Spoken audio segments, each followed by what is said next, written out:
Hey guys, we're going to go over the delivery of a 2019 Equinox 2-liter all-wheel drive.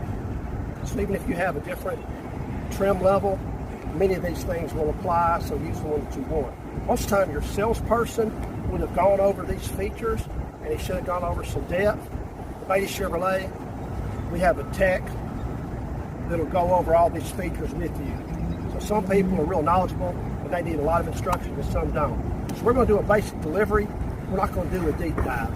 First thing on this car, it has a power tailgate. So you can, your key fob, you just push that twice, then it'll go all the way up. Push it twice to go all the way down. Now there's also some settings on the door, the inside door, where you can set it for maximum, go all the way up, or go 3/4. Now let's say for whatever reason, we're going to go up 3/4, but you might not want it to go that high for any number of reasons. Maybe it's a really short person.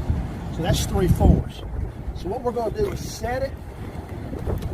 I'm just going to go down a little bit. Let's say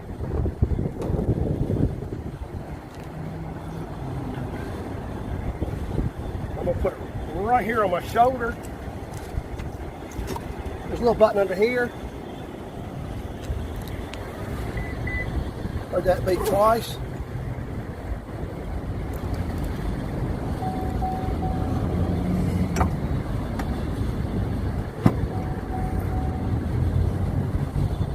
That now set for my shoulder. Now one other thing we can do, go back down. I've set it inside where I can kick open it. Kicks open. A little hard to kick closed, you just gotta hit it right. And it'll kick closed. Alright. Just go in, before we go inside, show you this door. You have a passive entry key, right? What that means is keep the key in your pocket, just push this button, it'll always open. Let's say you leave the battery. You leave the car running, the battery goes dead, or you have the lights on. What you can do, inside the key, you got your manual key. I'm not going to take it off, and we don't have to do that. We can look under here. I can wedge this key under here. Whoop, that'll pop right off. I can stick the key in and unlock the door. We're not going to do that right now. Okay, let's go through the inside. Okay. I like my seat back a little further, so I'm going to move it back. This is a good position for me. If I hit set, hit the 1, you get the 2 beeps. 1 beep on the set, 2 beeps on the 1. That's how I like it when I get in the car. Now let's say I get out. I need more room when I get out. I'm going to push it all the way back. I mean, I need lots of room to get out. So what I'll do is I hit set, 1 beep, and that's your entrance thing. So what'll happen is I'll just demo it real quick. I'm gonna shut it off. So I turn it goes right back to that position I put it in.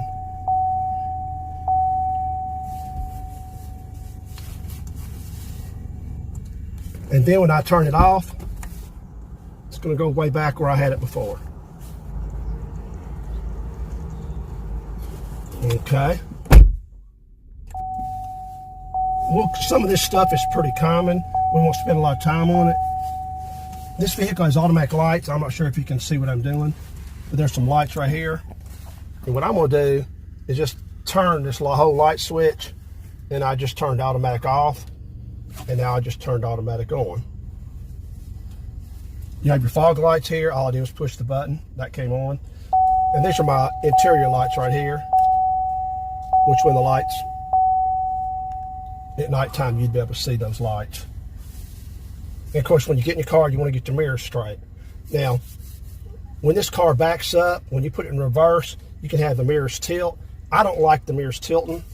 Let's just show you where that would be if we were going to do that. You go to Vehicle Settings and go to Comfort and Convenience. It says Reverse Tilt Mirror. When I hit that, it's off. just to show you how it works, I'm gonna put the driver's side on. Okay. So now when I go in reverse, this mirror will tilt down. And then back in gear, and it comes back up. Okay, and let's go through the driver information center real quick. On the steering column, here's my DIC, driver information center, and I can activate it if I push these buttons right here.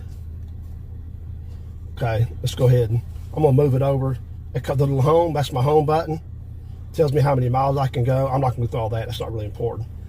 And then if we go through the eyes for information, there's the odometer, the trip meter, and I'm just gonna hit this little reset button right here. I can go 49 more miles. I have 99% oil. There's your tire pressure. And then we're gonna scroll over my music. The music's playing, I can see in here. Also, I can look over here. This is my map and my direction, my phone. That's the basic wheel. You have forward collision with adaptive cruise. When I hit that, see it says gap, 2 car lengths, 4 lengths, and 6 lengths ahead of me. I can set this, so for example, I can have it 70 miles an hour, and I want to keep a certain distance between me and the car in front of me. And if a car was to pull in front of me, then my car would slow down. And if the car was to move out of the way, mine would speed up and keep the distance between me and the car in front of me. We're not doing a deep dive. We're going to do that later. That's just to give you an idea. Is your lane departure with lane keep assist. And what that's going to do, when that light's on, you're going down the road, if you're over 37 miles an hour, you go over a line, it will automatically pull you right back in line. That's what. Okay, let's move over to the right a little bit. This is our Intellabeam headlights. And I don't know if we have enough light. If not, we're going to show you how to do that. I'm going to set this key on here. What Intellabeam is that when it's dark outside, you can have your brights on. Most people like the brights on. And if a car approaches you, you don't have to dim your lights. It'll do it by itself. So if I pull this thing back, there it goes right there. Okay, I pulled it back and touched the A, and you can see it in here. It's on. So if I don't mess with it, next time I get in the car, it'll always be on. And I can disengage it by pushing this forward. I can disengage the adaptive cruise. This has a heating steering wheel right here. That's self-explanatory. All right, so first of all, up here you've got audio. This is going to be everything radio.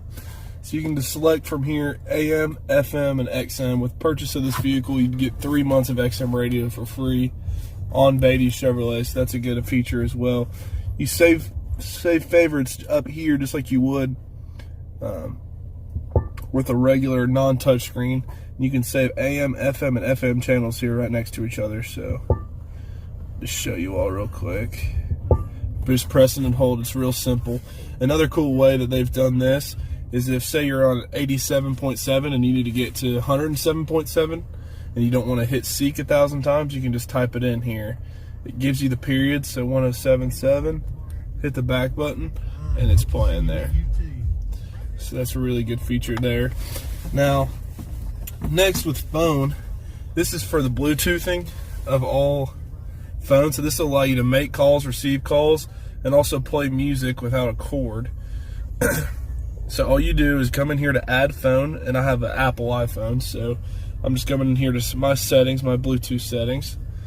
Search for it. It comes up as My Chevrolet on here in the phone, so just click that on the phone, and it'll give you a pairing code. So it's 432406. It's the same on the phone.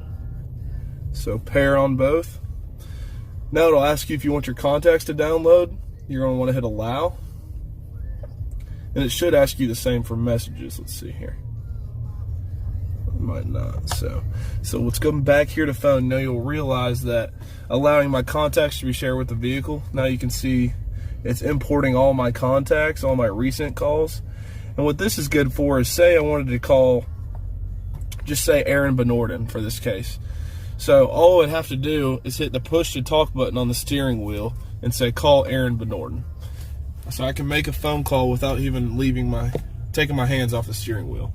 Another example would be, say Aaron Benorden is calling me. You're going to see that he's calling, and you can use the same button on the steering wheel, this one here, to answer the call, and this one to end the call whenever you're done. Now, if you have an iPhone, you can also use the buttons on the steering wheel. If you hold it, it'll basically use Siri, so you can tell your phone to do anything that you want it to do that you can use with Siri. So this is the OnStar navigation. You'll have this for as long as you have the vehicle. So it's very simple.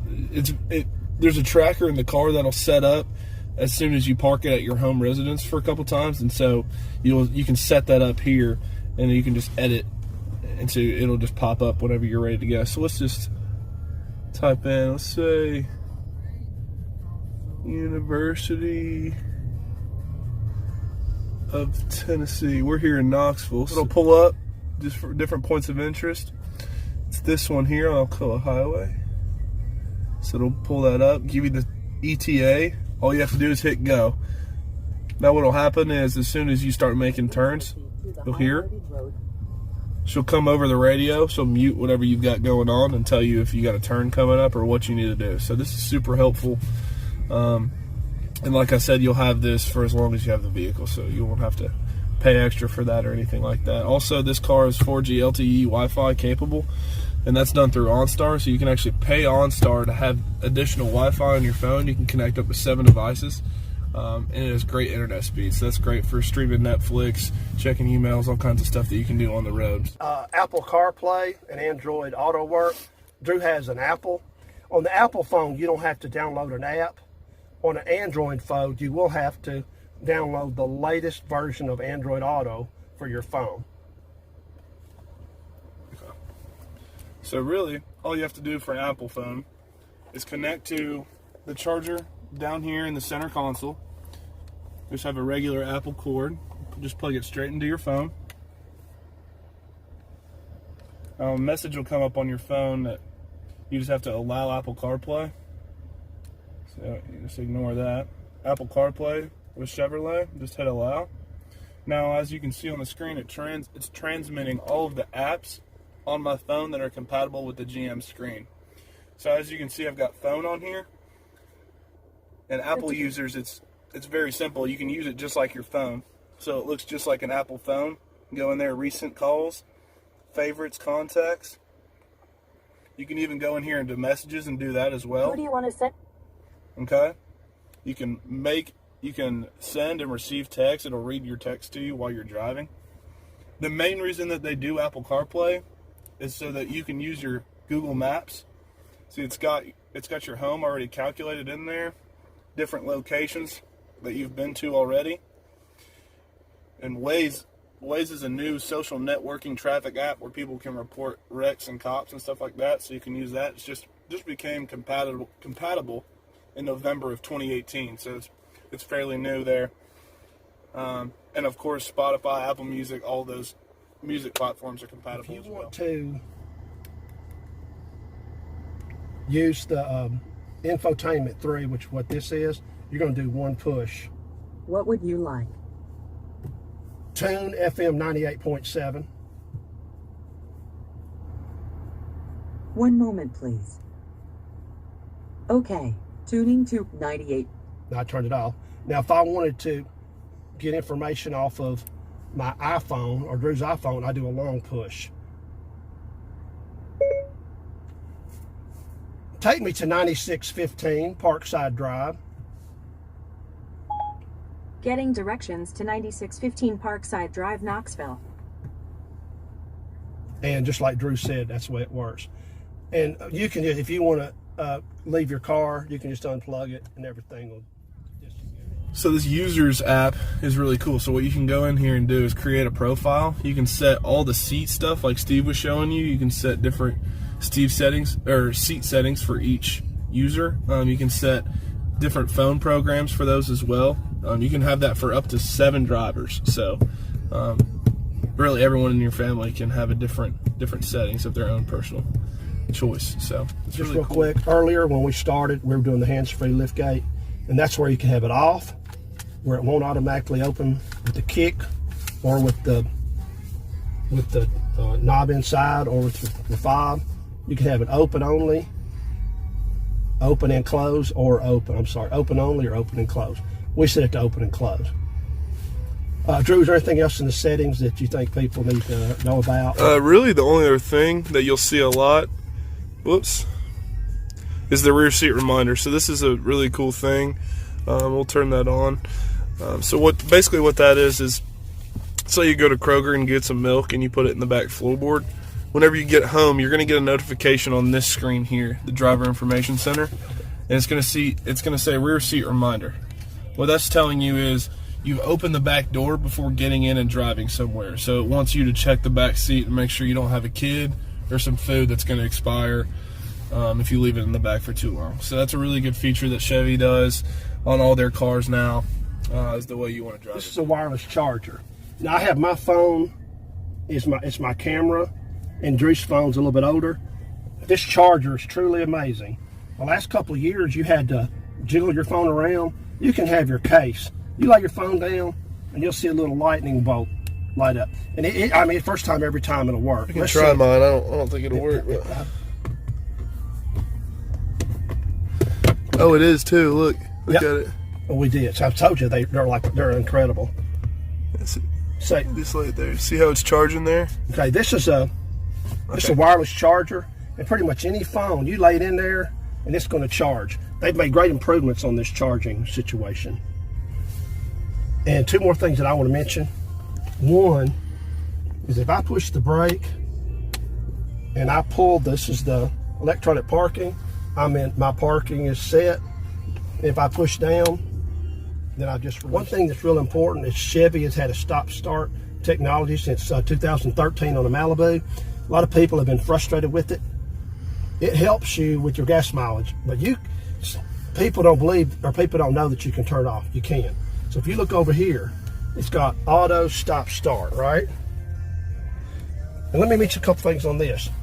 When you have auto stop-start, depending on your air conditioner settings and other things, it's not going to do it every time. It's going to do it a lot of the time. But a lot of people don't want to deal with it. So what you can do, you can shift your transmission. This is a 9-speed automatic transmission. Shift down to L. And then when I go over here, I'm in L1 now. So I'm going to go all the way to L9. Okay, what I've done, you can leave it in L9, everything works fine. Your stop-start will not engage. That's a really great thing. And the very last thing I'm going to show you is this reverse mirror is absolutely incredible. This is the car we're in, and that's my surrounding. That's reality around me now. And this is the red line is our danger zone. But there's all kinds of other views that we can do. This is really right beside the car, and there's a hitch view right over the hitch. I think that is absolutely amazing. So whatever tight squeeze you get in, you can tell the situation you're in. That's it, guys. I appreciate it. Now, if you have a question, you're welcome to call or email me. Your salesperson really should have gone over most of these things with you. Your tech is going to go a deep dive if you need to. Please come see me at Bates Chevrolet. I'm Steve, no hassle guaranteed. I'll see you later. Bye.